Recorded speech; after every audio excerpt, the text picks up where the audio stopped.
বিসিবির নতুন স্ট্যান্ডিং কমিটিতে এসেছে চমক। সভাপতি তামিম ইকবাল হয়েছেন ফ্যাসিলিটি বিভাগের প্রধান, আর শাহনিয়ান তামিম পেয়েছেন 2 বিভাগের দায়িত্ব।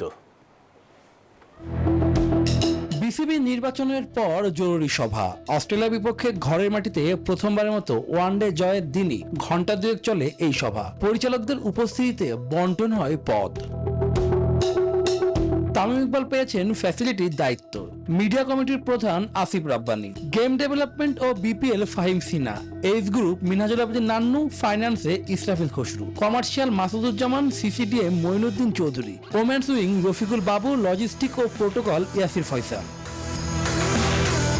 গ্রাউন্ডস আর এইচপি এই দুটি কমিটির চেয়ারম্যান হয়েছেন শাহনিয়ান তামিম, আর আম্পায়ার্স কমিটির দায়িত্ব নিয়ে সেই বিভাগ ঘুরে দেখেন ইয়াসির আব্বাস। কমিটির সদস্যরা ফুল দিয়ে বরণ করে নেন তাকে। তবে ক্রিকেট অপারেশনস কমিটির দায়িত্ব আপাতত কাউকে না দেওয়া হলেও সভাপতি তামিম ইকবালই অঘোষিত চেয়ারম্যানের দায়িত্ব পালন করবেন। শুভদেবনাথ, নিউজ 24, ঢাকা।